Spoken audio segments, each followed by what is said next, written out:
Hello student, this is Vinita Singh from St. Xavier School Nalia, and today we will discuss class 9th Moments book chapter number 4 in the Kingdom of Fools. So guys, this is a Kannada folk tale and it is taken from the book Folk Tales from India and written by A.K. Ramanujan. Okay, Kannada is basically a regional language mainly spoken in the state of Karnataka, and this story is also in a Kannada folk tale. And what is folk tale? Folk tale is a story which is passed on from one generation to the another. Okay, so firstly let us discuss the title of this story, In the Kingdom of Fools, which means the state where peoples are not so wise, they are not intelligent. And in this story, the king and his ministers and his advisors all are fools, and that means they are not so wise and not so intelligent. And when this kind of peoples rule the kingdom, then what all happens has been told in this story. Okay, when all the kings and ministers everybody is fool, then what happens in the kingdom? In the kingdom of fools, both the kings and the ministers were idiots. Kingdom of fools में राजा और minister जितने भी हैं वो सारे idiots हैं, means they were not so wise, not so intelligent. They did not want to run things like other things, so they decided to change night into the day and day into the night. वो जैसे सब लोग चलाते थे वैसे वो सारी चीज़ें नहीं चलाना चाहते थे, तो उन्होंने डिसाइड किया कि वो क्या करेंगे, दिन को रात बना देंगे और रात को दिन. They ordered that every one should be awake at night till their fields and run their business only after the dark and go to bed as soon as the sun came up. उन्होंने order निकाला क्या कि सभी लोग रात को क्या रहेंगे, जगे हुए रहेंगे. टिल देयर फील्ड्स का मतलब होता है खुदाई करेंगे अपने फील्ड्स में रात में, एंड रन देयर बिजनेस, जो भी अपना काम करते हैं वो सब क्या होगा, रात में शुरू होगा डार्क होने के बाद. और उससे पहले मतलब जब सन निकले उससे पहले वो क्या हो जाएंगे, अपने बेड पे चले जाएंगे सोने के लिए. Any one who disobey would be punished with death, और कोई भी अगर उनको डिसओबे करता है तो उसको पनिशमेंट मिलेगी, डेथ उसकी कर दी जाएगी. The people did as they were told for fear of death. The king and the ministers were delighted at the success of their projects.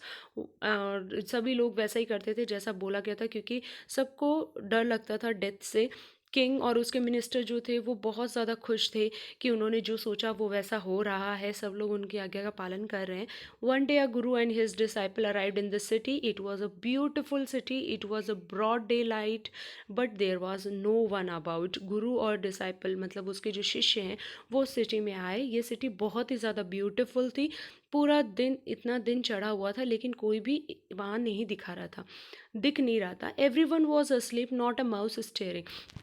सब लोग सोए हुए थे, एक चूहा भी यहाँ तक कि नहीं जगा हुआ था, मतलब दिखाई दे रहा था. Even the cattle had been taught to sleep by day. मतलब कैटल्स को, जितने भी जानवर है, पालतू जानवर हैं, उनको भी बताया गया था कि दिन में सोना है. Two strangers were amazed by what they saw around them and wandered around town till evening, and when suddenly the whole town woke up and went about its nightly business. अभी सारे स्ट्रेंजर्स जो थे, दोनों stranger वो क्या थे, वो मतलब पूरे हैरान थे, अमेज्ड थे, वो उनको समझ में नहीं आ रहा था, वंडर्ड थे. इवनिंग तक वो घूमे और जैसे जैसे वो सन सेट हुआ होते ही सब लोग उठे. उठने के बाद सब ने अपने रात के काम शुरू कर दिए. The two man were hungry, उनको बहुत भूख लग रही थी. Now the shop were open, they went to buy some groceries. To their astonishment they found that everything cost the same, a single duddu. Whether they bought a measure of rice or a bunch of bananas, its cost a dudu. The guru and his disciple were delighted. They had never heard of anything like this. They could buy all the food they wanted for a rupee. अब दोनों आदमी जो थे, जो मतलब गुरु और शिष्य थे, उन दोनों को भूख लग चुकी थी, शॉप्स ओपन हो चुकी थी, उन्होंने वहाँ से ग्रॉसरी आइटम्स खरीदे. और ये बहुत ज़्यादा खुश हुए जब उनको पता चला कि कोई भी आइटम आप लो तो वो क्या होता है, एक सिंगल दुदू मतलब एक सिंगल रुपी का वो मिल रहा है. चाहे आप बहुत सारे राइस खरीदो, चाहे आप बंच ऑफ बनाना खरीदो, सबकी रेट क्या है, एक दुदू, सिंगल दुदू. गुरु और शिष्य बहुत ज़्यादा खुश हो गए. उन्होंने ऐसा कुछ भी पहले कहीं सुना नहीं था.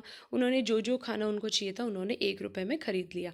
When they had cooked and eaten, the guru realise that this was a kingdom of fools and it would not be a good idea for them to stay there. This is no place for us, let's go, he said to his disciple. जब वो सारा खाना बनाया, बनाने के बाद जब उन्होंने खाया तो गुरु ने ये चीज़ रियलाइज़ की कि ये जो किंगडम है ये फूल्स का किंगडम है, यहाँ पे कोई भी बुद्धिमान लोग नहीं रहते हैं, it would not be good idea, यहाँ पे रहना सही नहीं होगा। सो ऐसा सोच के उन्होंने अपने शिष्य को बोला, this is not a place for us to live within, so let's go from here, let's leave this place. Everything was but the disciple didn't want to leave the place. Everything was cheap here. All he wanted was a good cheap food, and Guru said, they are all full, this won't last very long and you can't tell what they will do to you next.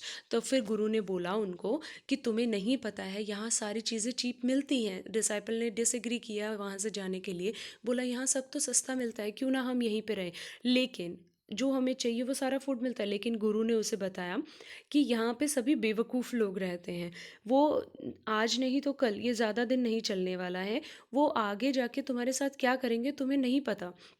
But the disciple would not listen to the Guru's wisdom. He wanted to stay. The Guru finally gave up and said, do what you want. I am going, and left. The disciple stayed on at his fill every day, bananas and ghee and rice and wheat, and grew fat like a street side sacred bull. अब जो disciple था उसने अपने गुरु के जो ये विचार थे, विजडम था, वो सब नहीं सुना और वो वहाँ रहना चाहता था। तो गुरु ने फाइनली गिव अप किया, उसको मनाना छोड़ा और बोला तुम्हें जो करना है तुम करो, लेकिन मैं यहाँ से जा रहा हूँ, मैं यहाँ से छोड़ के जा रहा हूँ। तब डिसाइपल जो था उसने डिसाइड किया, उस शिष्य ने, कि वो वहीं रहेंगे और डेली की जो उसकी नीड्स हैं, जो ये खाता है डेली, वो बनाना, घी, राइस, वीट, ये सब खा खा के वो इतना ज़्यादा फैटी हो गया था कि उसको देख के ऐसा लगता था कि वो स्ट्रीट साइड कोई बुल जो बोलते हैं वैसा दिखने लगा था। One bright day a thief broken into a rich merchant house. He had made a hole in the wall and sneaked in, and as he was carrying out his loot, the wall of the old house collapsed on his head and killed him on the spot. एक बहुत ही दिन था, अच्छा खासा दिन था, एक चोर आया बहुत ही ज़्यादा रिच मर्चेंट के घर पे, व्यापारी के घर पे, और जब उसने क्या किया, एक वॉल के अंदर छेद किया, उसके अंदर घुसा, और वहाँ से जब वो अपना लूट का सामान वापस लेके जा रहा था तो वो जो वॉल थी वो पूरी गिर गई उसके सर पे और उसी टाइम पे उसकी मौत हो गई। His brother ran to the king and complain. उसका जो भाई था, जो चोर का भाई था, वो राजा के पास आया और उसने कंप्लेन की, your highness, when my brother was pursuing his ancient trade, a wall fell on him and killed him. This merchant is to blame. He should have built a good, strong wall. You must punish the wrongdoer and compensate the family for this injustice. उन्होंने बोला, महाराज, मेरे भाई जो था वो अपने पुराने किसी ट्रेड के सामान लेने के लिए जब इसके घर गया तो उस टाइम पे उसकी दीवार इस पे गिर गई और वो मर गया। ये मर्चेंट जो हैं, ये जो व्यापारी हैं, इनको क्या करना चाहिए, इनको ब्लेम इनको देना चाहिए। इन्हें अच्छे घर की अच्छी स्ट्रॉन्ग दीवार बनानी चाहिए थी, लेकिन इन्होंने ऐसा नहीं किया, जिसकी वजह से मेरे भाई जो है उसकी डेथ हो गई। रॉन्ग डेयर का मतलब होता है जिसने गलत किया हो, जिसने गलत किया है उसे पनिशमेंट मिलनी चाहिए, या फिर कंपनसेट का मतलब होता है पैसे देना, ठीक है, मतलब कोई गलती किया है तो उसका पैसे वैसे दे के समझौता करना, तो पैसे या फिर फैमिली को पैसे देना चाहिए, उनके साथ ये इनजस्टिस हुआ है। The king said, justice will be done, don't worry, and at once summon the owner of the house. और उन्होंने कहा जस्टिस किया जाएगा, चिंता मत करो, और उसी टाइम पे ऑनर जो था घर का उसको बुला लिया गया। When the merchant arrive, the king question him, what's your name, such and such your highness. उसको मर्चेंट को बुला के पूछा गया, तुम्हारा नाम क्या है, तो उसने कुछ भी अपना नाम बताया। Were you at home when the dead man burgled your house. जब वो तुम्हारे घर से वो सामान लेके जा रहा था, क्या तुम उस टाइम पे घर पे थे। Yes my lord, he Brock in the wall was weak, it fail on him. उसने अपनी ये दीवार में हॉल बनाया था और यहाँ से ये दीवार बहुत ज़्यादा वीक थी और वो उसके ऊपर गिर गई। The accused plead guilty, your wall killed this man's brother, you have murdered a man, we have to punish you. The accused मतलब जिसके ऊपर शक था, वो गिल्टी पाया गया है, वो मतलब दोषी पाया गया है, और आप तुम्हारी वॉल ने क्या किया है, इस इंसान के भाई को मर्डर किया है और तुम्हें क्या मिलनी चाहिए, पनिशमेंट मिलनी चाहिए।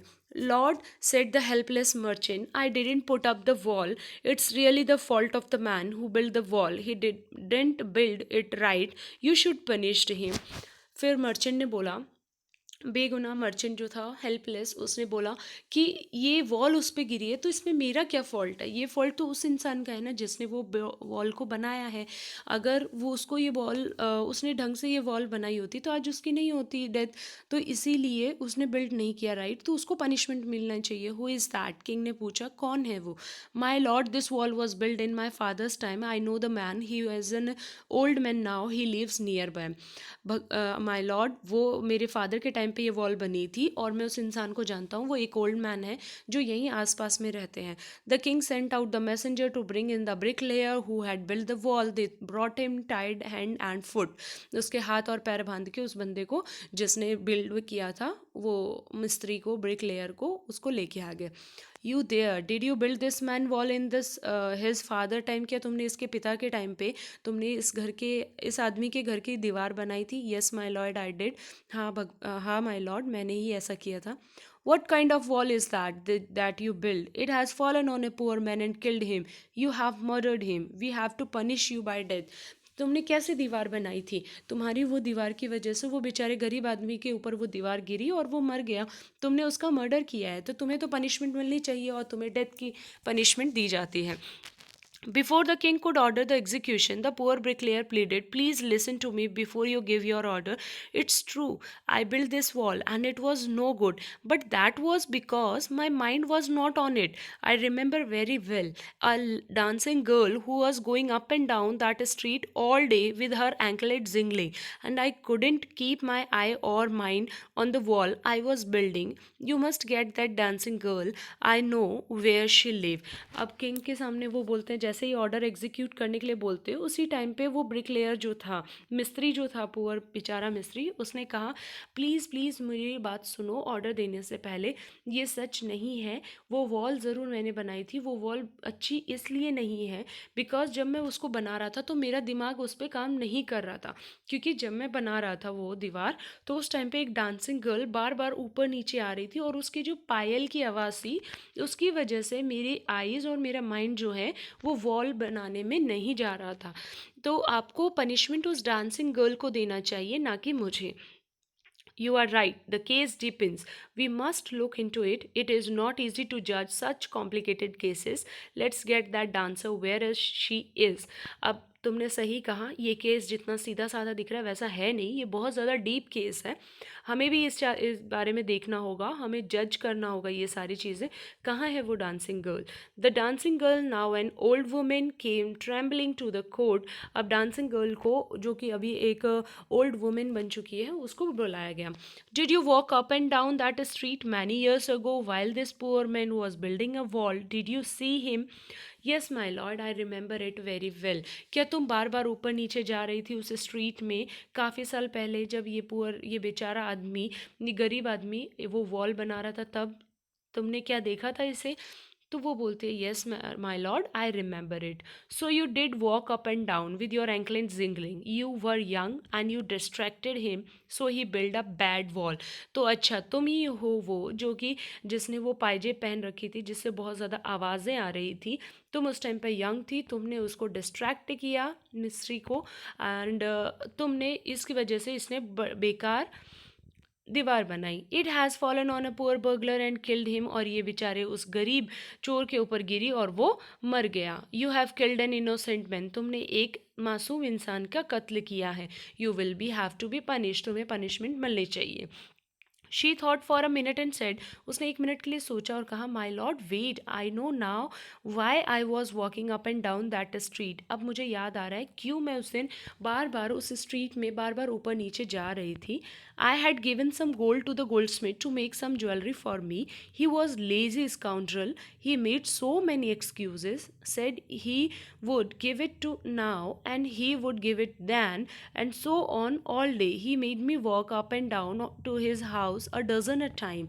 अब मुझे याद आ रहा है माय लॉर्ड कि मैंने उस दिन क्या किया था। मैंने कुछ गोल्ड दिया था गोल्ड स्मिथ को, सुनार को, कुछ ज्वेलरी बनाने के लिए, लेकिन वो लेज़ी स्काउंड्रल ऐसा था जिसने बहुत सारे एक्सक्यूजेस बनाए। उसने कहा अभी मिल जाएगी, थोड़ी देर में मिल जाएगा, या फिर ऐसा करते करते उसने मुझे पूरा दिन डजन टाइम, डजन कितना होता है, 12 टाइम्स, 12 से भी ज़्यादा टाइम उसने मुझे बार बार ऊपर नीचे आने पे मजबूर किया। That was when this bricklayer saw me, और उसी टाइम पे इस मिस्त्री ने मुझे देखा. इट्स नॉट माई फॉल्ट, ये मेरी गलती नहीं है my lord, it's a dam gold Smith fault, ये उस सुनार की गलती है. Poor thing, she is absolutely right. हाँ, बेचारी सच कह रही है, राजा ने ऐसा सोचा. वेटिंग द एविडेंस, एविडेंस जो थे उसको वेट देते हुए, we have got the real culprit at last, get the goldsmith wherever he is hiding at once. कहीं पे भी छुपा हो उस सुनार को ढूंढ के लेके आओ, वही असली गुनेगार है. The king's bailiffs search for the goldsmith. Bailiffs का मतलब होता है जो कि राजा के जो मैसेंजर्स होते हैं, एक तरह से मैसेंजर को बोल सकते हो आप.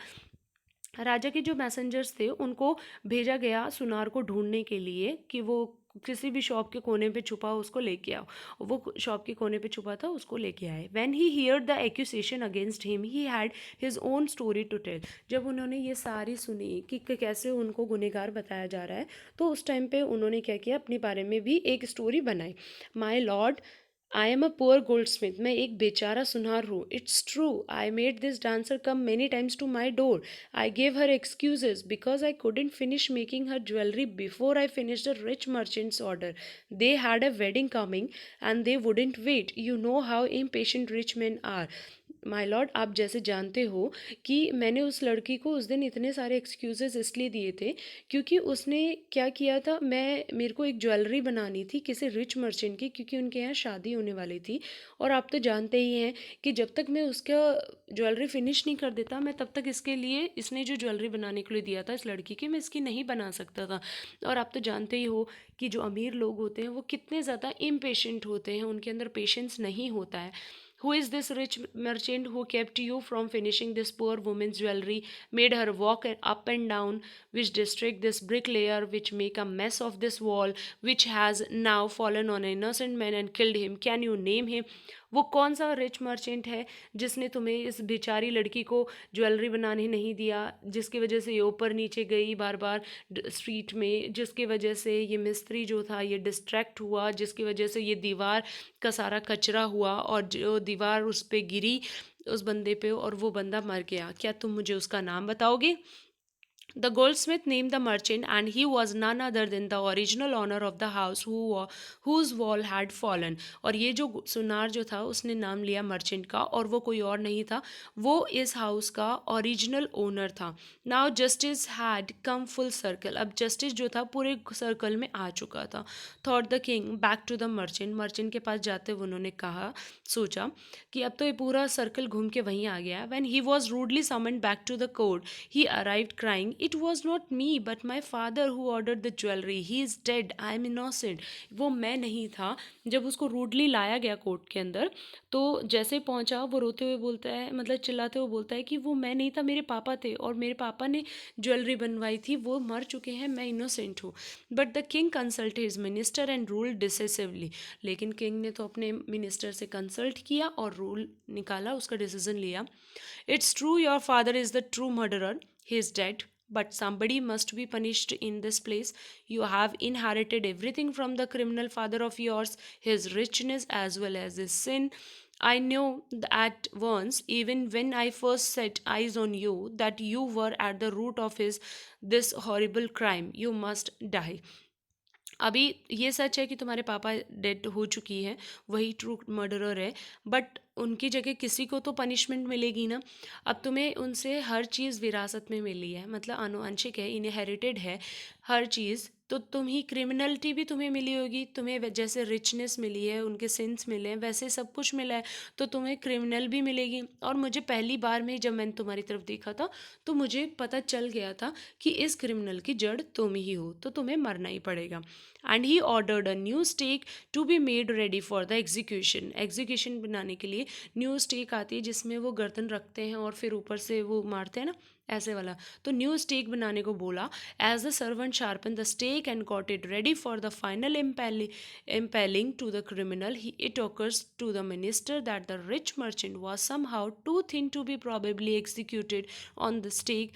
He appealed to the king's common sense. The king too worried about it. अब सर्वेंट जो था, जो कि स्टेक को शार्प करने का काम कर रहा था, ठीक है, कि जिससे उसको एग्जीक्यूट करना था, ठीक है, गर्दन काटनी थी उसकी, तो उसने जैसे ही रेडी कर रहा था तो उसने क्रिमिनल की तरफ देखते हुए बोला मिनिस्टर ने भी वो चीज़ ऑब्जर्व किया कि ये जो रिच मर्चेंट है ये बहुत ज़्यादा पतला है, तो अगर इसको स्टेक पे रखा जाएगा तो ये जो है वो प्रॉपरली एग्जीक्यूट नहीं हो पाएगा। तो किंग के कॉमन सेंस को जगाते हुए उसने ये चीज़ बोली, और किंग इस चीज़ से बहुत ज़्यादा वरिड हो गए कि स्टेक के लिए तो ये बहुत ज़्यादा पतला है। What shall we do? He said, when suddenly it struck him that all they needed to do was to find a man fat enough to fit the steak. अब सारी बातों में अब वो क्या करें, अब वो सारी चीज़ों में एक ही चीज़ स्ट्राइक होती है कि हमें एक ऐसा आदमी ढूंढना होगा जो स्टेक में फिट हो जाए, ठीक है। The servant were immediately send all over the town looking for a man who would fit the stake. अब सारे सर्वेंट को भेजा गया इमीडिएटली कि पूरे टाउन में ढूंढ के आओ जो स्टेक में फिट हो ऐसा मोटा आदमी। And their eyes fell on the disciple who had fattened himself for months on bananas, rice, wheat and ghee। और सबकी आंखें किस पे पड़ी, वही शिष्य पे, जो गुरु और शिष्य दो आए थे उसमें से उस शिष्य पे पड़ी, और जिसने अपने आप को मोटा कर लिया था बनाना, राइस, वीट और घी खा खा के, तो सब लोग उसको लेके आ गए। What have I done wrong, I am innocent, I am सन्यासी। अब वो चिल्ला रहा है कि मैंने क्या गलत किया है, मैं इनोसेंट हूँ, मासूम हूँ, मैं सन्यासी हूँ। That may be true, but it's a royal decree that we should find a man fat enough to fit the stake, they said, and carried him to the place for execution. He remembered his wise guru's word, this is a city of fools, you don't know what they will do next.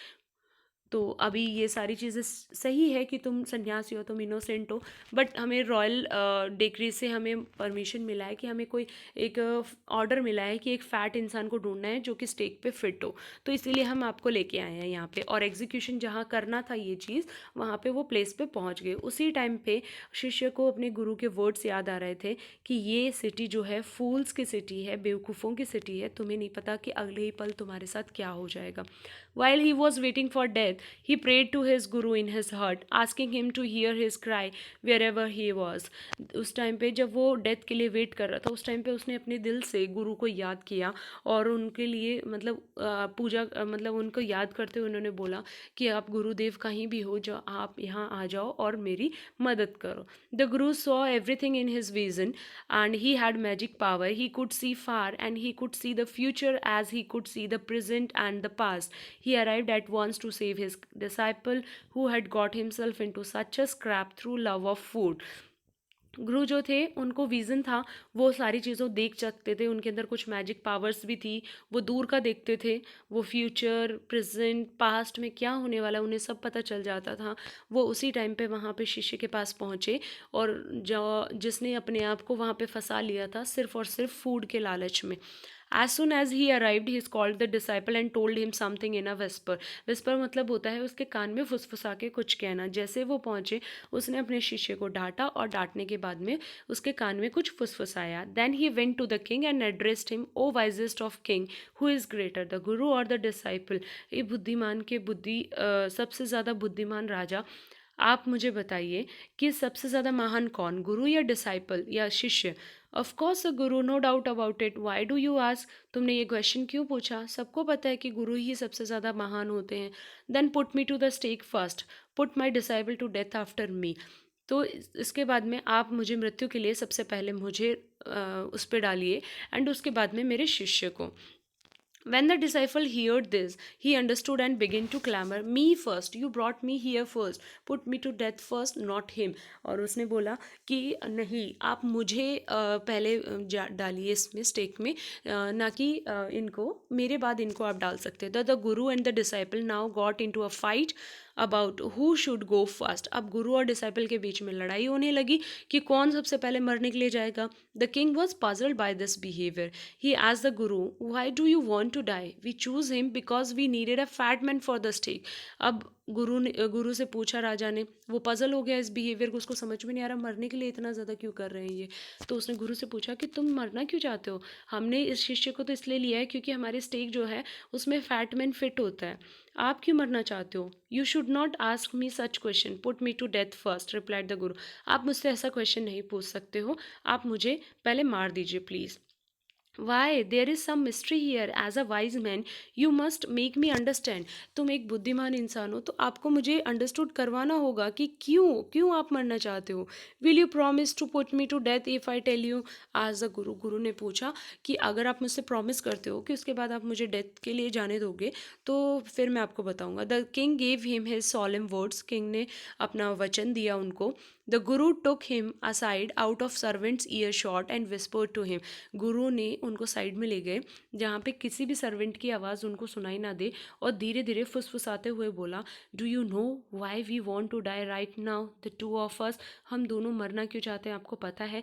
We have been all over the world but we have never found a city like this or a king like you. हम सब जगह गए लेकिन हमने ऐसी city कहीं नहीं देखी और ना ही ऐसा राजा जैसे आप हो. That stake is the stake of god of justice. ये जो स्टेक है ये गॉड ऑफ जस्टिस की स्टेक है. It's new, it has never had a criminal on it. इसके ऊपर कोई भी क्रिमिनल नहीं आया है, ये एकदम नई है.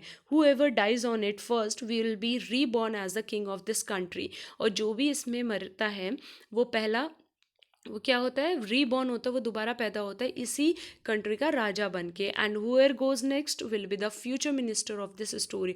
और उसके बाद जो मरेगा वो क्या होता है, फ्यूचर मिनिस्टर बन जाता है इस कंट्री का.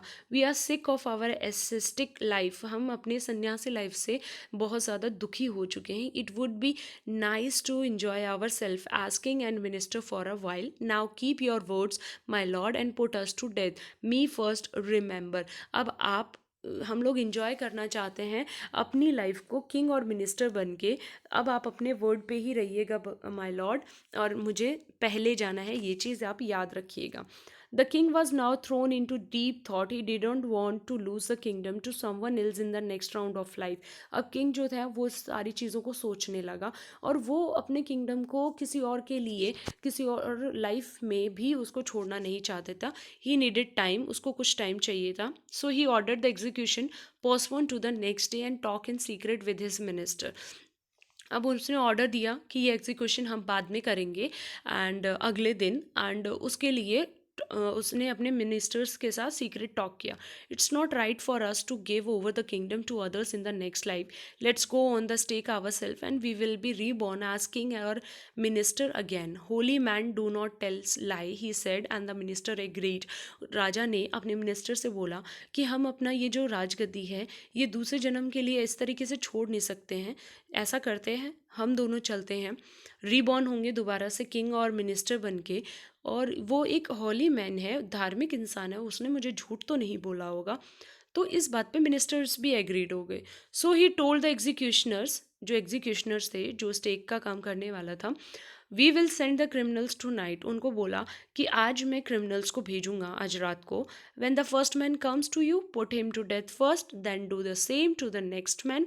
Those are my orders, don't make any mistake. अगर पहला इंसान जो आएगा उसको आप डेथ दे देना पहले, उसके बाद दूसरा आदमी आएगा उसको भी डेथ दे देना. ये मेरे ऑर्डर्स हैं और कोई गलती नहीं होनी चाहिए. That night the king and his minister went secretly to the prison, release the Guru and disciple, disguised themselves as the two, and as arranged beforehand with loyal servant were taken to the stake and promptly executed. और उसी रात राजा और minister जो उसके मंत्री थे वो secretly prison मतलब जो जेल है वहाँ गए. वहाँ से राजा गुरु और उसके शिष्य को निकाला और वहाँ पे उनकी जगह खुद जाके बैठ गए और अपने आसपास में उनके जो लॉयल सर्वेंट थे उनको अपने पास में रखा. और उन बिना ये राज पता लगे हुए दोनों स्टेक पे गए और एग्जीक्यूशन प्रॉम्प्टली एग्जीक्यूट उनका जो था वो सारा प्लान हुआ.